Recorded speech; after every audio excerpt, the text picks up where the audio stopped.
আসসালামু আলাইকুম। আজ আপনাদের সাথে শেয়ার করব কিভাবে আটা দিয়ে ক্রিম বন বাসায় বানাবেন। এই বনটি এত টেস্টি, ছোট বড় সবাই পছন্দ করবে।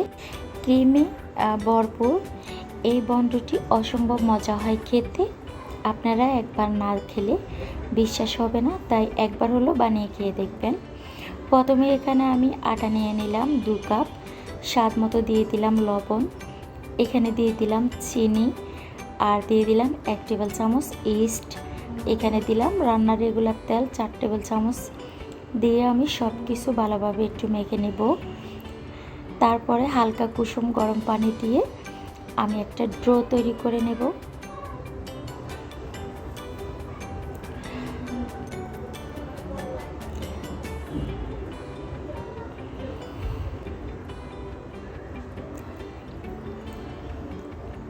দেখুন ডোটা তৈরি করা হয়ে গিয়েছে।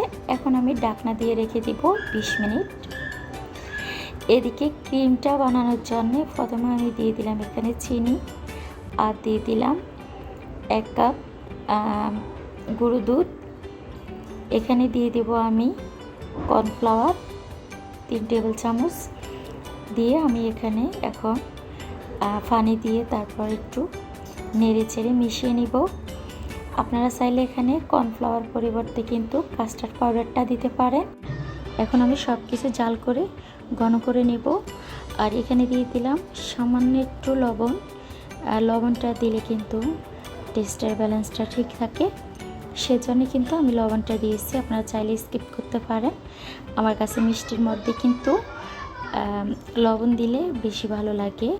আর অনবরত নেড়ে চেড়ে কিন্তু ঘন করে নিতে হবে, যাতে করে নিচে লেগে না যায়। আর চুলার হিটটাকে একেবারে মিডিয়াম টু লো হিটে রাখবেন, তখন কিন্তু পুড়ে যাওয়ার ভয় থাকে না। দেখতে তো পাচ্ছেন ঘন হয়ে গিয়েছে। এখন আমি আরও 1 মিনিটের মতো এইভাবে জাল করে চুলাটা বন্ধ করে দেব। যখন ঠান্ডা হবে তখন কিন্তু আরও ঘন হয়ে যাবে। চুলাটা তো বন্ধ করে দিয়েছি আমি। আর এদিকে দেখুন ডোটা কিন্তু ফুলে টুটুম্বর হয়ে গিয়েছে। এখন হাওয়াটা বের করে নেব। ইস্ট দিলে কিন্তু একেবারে ফ্লাফি হয়, ফুলকো ফুলকো হয়। আর একটু তেল দিয়ে তারপরে আমি ডোটাকে কিছুক্ষণ আবার মতে নেব। যত বেশি আপনারা মতে নেবেন ততই কিন্তু সফট হবে। এখন আমি লিচি কেটে নেব।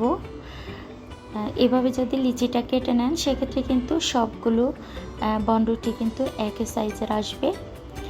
দেখতে তো পাচ্ছেন এভাবে আমি গোল করে শেপ দিয়ে সবগুলো বানিয়ে নেব। এগুলো বানানোর পরে কিন্তু একটা কাপড় দিয়ে ঢেকে যদি আরও 10 মিনিট রেখে দিতে পারে সেক্ষেত্রে আরও ফুলকো ফুলকো হবে। আমি কিন্তু সময়ের কারণে আর রেস্টে রাখিনি। আর এখন আপনাদেরকে বানিয়ে দেখাবো কিভাবে আপনারা ক্রিম বনটা বানাবেন। এভাবে বেলুন দিয়ে আলতো হাতে একটু বেলে নেবেন। এই যে দেখতে তো পাচ্ছেন, আর বেশি বড় করব না। এখন যে ক্রিমটা বানিয়ে নিলাম সেই ক্রিমটা দিয়ে দিলাম, দিয়ে আমি চারদিকে এভাবে মোমোর মতো কিন্তু শেপ দিয়ে নিব। দেখুন যে একেবারে চেপে চেপে দিতে হবে, আর তা না হলে কিন্তু যখন আমি রান্না করব বা উল্টিয়ে পাল্টিয়ে বেজে নিব তখন কিন্তু খুলে যাওয়ার চান্স থাকবে।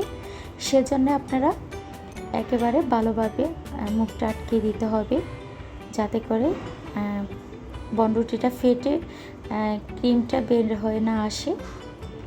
এই যে এইভাবে দেখুন সবগুলো আমি বানিয়ে নিলাম। এখন চলে যাব সরাসরি চুলার কাছে।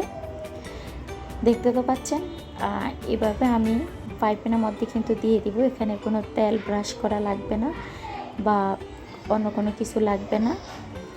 আর এই বনরুটি বানাতে কিন্তু একেবারে খরচ কম। আপনারা বিকেলে বাচ্চাদের নাস্তার জন্য কিন্তু এটা বানিয়ে নিতে পারেন। দেখতে তো পাচ্ছেন 1 পিঠ সুন্দরভাবে হয়ে আসছে। আমি আর 1 পিঠ উল্টিয়ে দিব। এভাবে কিন্তু সবগুলো আমি উল্টিয়ে পাল্টিয়ে ভালোভাবে ভেজে নেব। আবারও ঢাকনা দিয়ে দিলাম। দেখুন 2 পিঠই কিন্তু সুন্দরভাবে হয়ে গিয়েছে, তার মানে আমার বনরুটিগুলো হয়ে গিয়েছে। এখন তুলে নেব। এই যে একইভাবে আমি বাকি যে বনরুটি আছে সেগুলো কিন্তু ভেজে নেব। দেখতে তো পাচ্ছেন। আর আপনারা যদি তেল পছন্দ করেন সেক্ষেত্রে একটু তেল দিতে পারেন, কোনো সমস্যা নেই। যাদের কিন্তু গ্যাস প্রবলেম আছে তারা এভাবে কিন্তু তেল ছাড়া বানিয়ে বনরুটি খেতে পারেন। আর এটা একেবারে ভেজাল মুক্ত। দেখুন আমি আপনাদেরকে একটা কেটে দেখাচ্ছি ভিতরে কতটা ক্রিমি ভাব। দেখুন ক্রিমি ভাব কতটা, দেখুন একেবারে সফট ফুল ক্রিম ভিতরে, দেখতে তো পাচ্ছেন। এটা দেখতে যতটা সুন্দর, খেতে কিন্তু আরও ভীষণ মজা লাগে। আপনারা একবার হলো খেয়ে দেখবেন। আজ আর কথা বাড়াবো না, এখানে বিদায় নিচ্ছি। আল্লাহ হাফেজ।